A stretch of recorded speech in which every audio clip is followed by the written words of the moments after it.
કયું શાક બનાવ્યું મમ્મી આ રહ્યું? કેપ્સિકમનું ડુંગળીનું દહીંવાળું શાક બનાવ્યું એકદમ અલગ જ રીતે એનો અલગ જ છે. સ્વાદ અલગ જ આવે. કેવી રીતે બનાવ્યું? એડ શીખવાડ્યું તેમ એનું જો એક કેપ્સિકમ લઈ લીધું અને બે ડુંગળી સમારી નાની હતી ને એટલે બે હરખું જ છે આમ તો બરાબર. હવે એમાં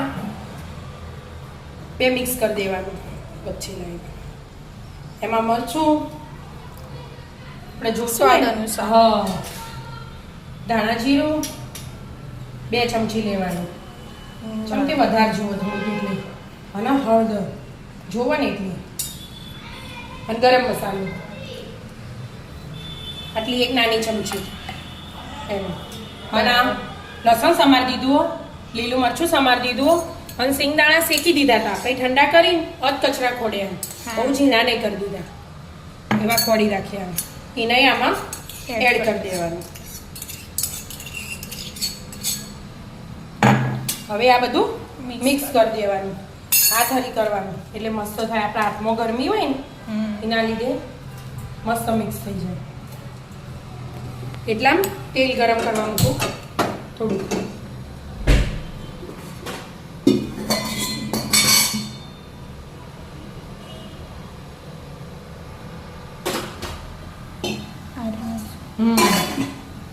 મિક્સ થઈ જવાનું.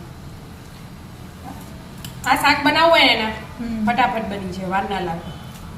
એકદમ ઝડપી બની જતું હોય ને. અને આ છડી જાય પટલી ને કેપ્સિકમ તરત 2 મિનિટમાં છડી જાય ને ડુંગળી કોઈ વાર ના લાગે. એટલે આપણે બહાર જ્યાં હોય મોડું થતું હોય એટલે ફટાફટ બની જાય ને એકદમ સારું એ શાક અને આમ ખાવાની મજા આવે અને વધારે ઝંઝટી ના કરવી પડે.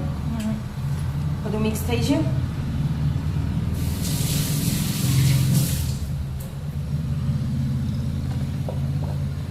તેલ ગરમ થઈ જાય એવું જીરું નાખી દેવાનું પહેલું. થઈ ગયું ગરમ? તૈયારી જ છે. થવા દો. થવા દો. તેલ ગરમ થઈ ગયું? હા જીરું નાખી દીધું હવે હિંગ અને લસણ પહેલું બરાબર. અને લીલા મરચાં. હવે 2 મિનિટ ચડવા દેવાનું. ચડવા દો. ચડી રહ્યું. હવે આ શાક એડ કરી દેવાનું જે બધું આપણે મિક્સ કરી હતું ને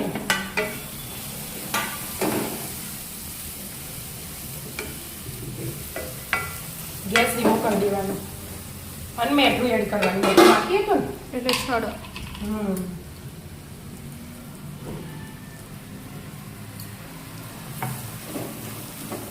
થોડી વાર ચડવા દો.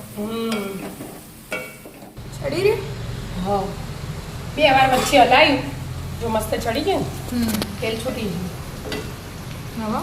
હવે આ અડધી વાટકી દહીં મોળું એકદમ મોળું લેવાનું એ એડ કરી દીધું અને ગેસ તો ધીમો જ રાખવાનો અને 1 ચમચી કસ્તુરી મેથી એટલે મસ્ત સ્વાદ જ અલગ આવે. કોઈને પાણી એડ કરવું હોય તો કરવાનું પણ આપણે દહીં વાળું જ બનાવીએ એટલે બીજા બધા મસાલા તો થઈ જાય. હવે સીધા દાણા નાખીને ખાવા બેસી જવાનું ગરમ ગરમ. પણ થોડી વાર દહીં નાખ્યું એટલે હા દહીં તો ફટ લઈને જો ચડી છે ને રસાવાળું મસ્ત થઈ જાય છે. દાણાને નાખીએ એટલામાં શાક થઈ જાય. થઈ જાય પણ દહીં એકદમ મોડું લેવાનું એ યાદ રાખવાનું.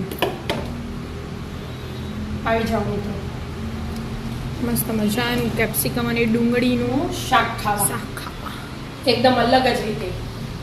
રાધે રાધે. રાધે રાધે.